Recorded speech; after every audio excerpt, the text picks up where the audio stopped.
Hello everyone, and welcome back to my playthrough of Defense Grid, the original The Awakening campaign on Story Challenge mode.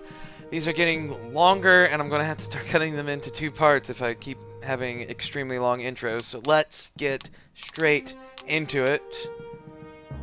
Let's see. Oh, this is the power nexus of the entire planetary defense system. We need to launch a counterattack and get 64,000. That's what we're up against now. Now then, this base houses the auxiliary override, which will allow us to regain control over the bases we've lost. I fear we'll need every tool we can seize and then some. Let's get a leg up on the devil, shall we? Alright. So, yeah, I remember this place. You know, it's interesting, as I go closer and closer to the end, the becoming more and more familiar to me. That's because in order to very well beat them, let alone get a gold medal on regular mode, I had to play them that many times. Yeah, this one, you need to define the path this time, and there are 4 entrances, and there are 2 ways down here to these cores, and they're right here. If I remember correctly, the first wave comes out here.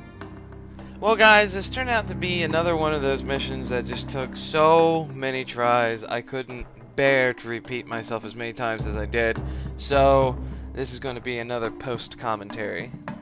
Yeah, I had to forego my original strategy that worked on normal mode because story challenge mode, like always, presents new challenges. Go figure! So what I have to do first is start off by building a maze, and what this maze is going to try to accomplish is to prevent this from being a double back path, because trading cores between aliens is a huge problem on this mission, and this initial build here for the maze is actually good enough to take out the first 2 waves, blocking off the entrances to the cores there. These buggers are up to some larger endeavor. What precisely, I don't know yet, and we don't dare wait to find out. Right, no, you don't dare to wait. Go ahead and upgrade, and you want to build towers up there to coerce them to take the long path around to where that tower is that you upgrade. This is all part of the maze. It's only half built because you need to use your resources for power. If you just finish the maze, the towers will be too weak to take everybody out, so you need to upgrade that tower as best you can. Didn't take much to clean up, did it? Now we go ahead and finish the maze to keep them from doubling back up to the exit that way, and instead taking a path that's separate from the ones coming in. And I upgrade as necessary because you just there's a really thin balance between having a maze to make them walk around and not trade off cores, and having enough power to actually finish them off. And so as you can see, those all have green health bars, so I keep upgrading more and more. And it gets, I mean, the way this maze is built, every single tower placed so far can hit aliens twice, but still, the ones up there are just green.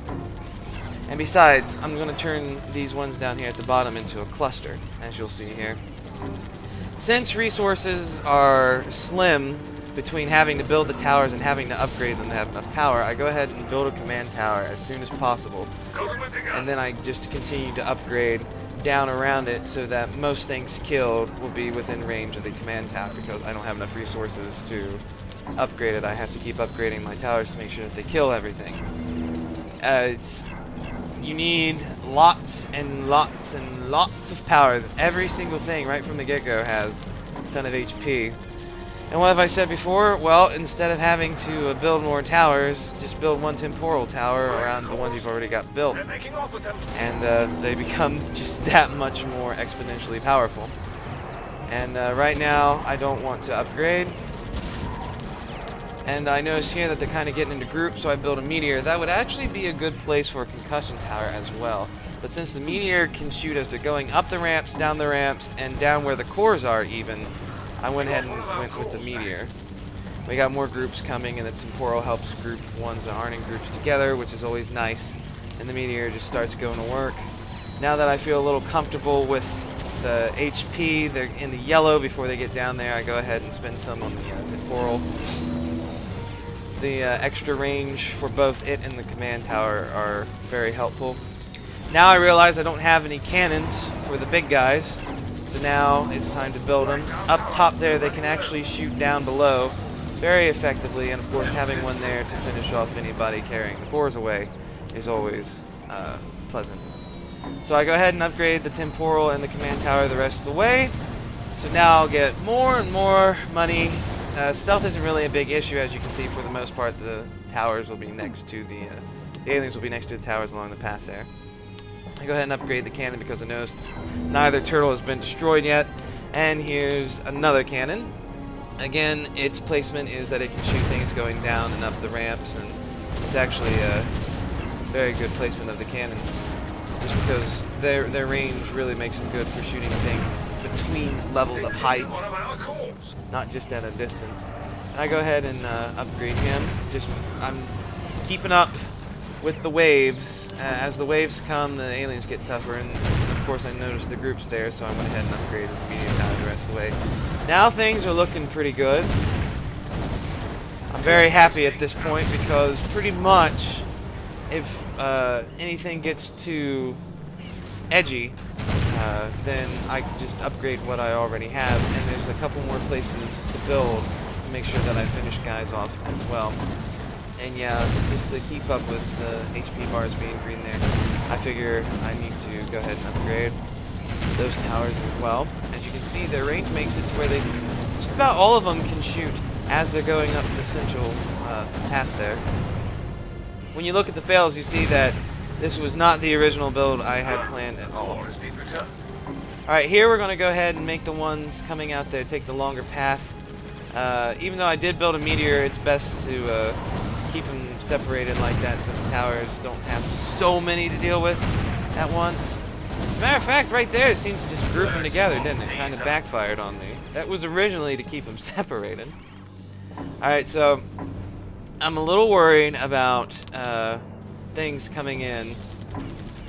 We still got 5 waves to go, and I don't really have anything left to upgrade unless I want to upgrade the ones up top, which would kind of be a waste because they're not near the command.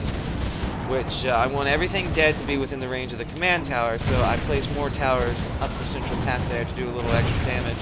And actually the placement of the guns, they can shoot as they circle back around with the ramps down to the cores there.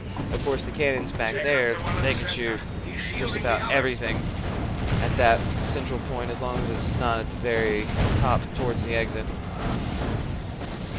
And yeah, even with all these towers, you can see that some of them are getting all the way down to where the cores are. It's just that they hit you up with so many. There's one with the cores already. And of course the meteor is focusing on things going closer to the cores rather than focusing on the groups, which would be nicer. But as soon as the turtle gets out of range, he goes for the groups. That's pleasant. And yeah, I'm pretty happy with the damage so far, so all these juggernauts coming don't really scare me, even though I realize that there's 4 juggernauts coming from all 4 entrances. And it doesn't stop there with wave 25.